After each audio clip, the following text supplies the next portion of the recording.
2 یا 3 منزله است دیگه. بله بله.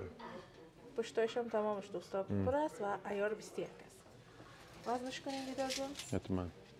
این سیتا هم جسامتا بسیار کلان است. وزنش همراه گوشواره 90 گرم است. 90 گرم. بله. که قیمتش به حساب افغانی 7,83,000 میشه و به حساب دلار 11,800 دلار میشه. 11,800 دلار. باز ان شاء الله یک تصویر دیگه هم جدا برشون میگیریم و مشتری‌ها که دقیق ببینن. شرطا رو میتونن که ببینن. حتما. و این سیت بسیار مقبوله که دیزاین گل داره دوستا. بله. ببینید. سیتای محفلی است در کالیا. سیتای محفلی بسیار مقبول. در شب روز دیگه به خاطر که زمستان میرسه محفلات پشت برگزار میشه. بله. نام خدا بیروبار دیدار جانشان هم بسیار زیاد است. یعنی من مطمئن هستم از هر گوشه کابل هم اینجا میآید. میگه پس بله. چقدر است وزنش؟ 110 گرم همراه انگشتر گوشواریش است. بسیار خوب. قیمتش به حساب افغانی 9,57,000 میشه و به حساب دلار 14,500 دلار میشه. 14,500 بله دلار. بله. بسیار عالی. و یک سیتا که دیگه اینجا دوستان میبینین بسیار یک سیتا مقبول است.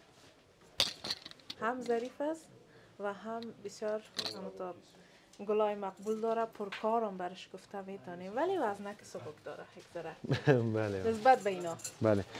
این سیت که است مکمل وزن ازی همراه گوشواره و انگشترش 95 گرم است. خوب. بسیار خوب. که به حساب افغانی قیمتش 8,26,000 میشه و به حساب دلار 12,500 دلار شد. 12,500 بله 12,500 دلار. در بین سیتا دیدار جان فقط هم یک سیت فرمایشی بود یا دیگرای شما است؟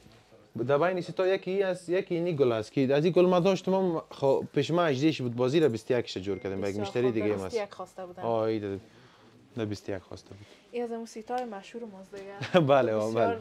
به ما گفته یگان تا مشهور شده بود از طریق زرگری دیدار جان، بسیار زیاد خوش میکردن هموطنا که قسم یک گل داره. در عیار 21 برای هموطن ما ساختن. وزنش کنین دیدار جان.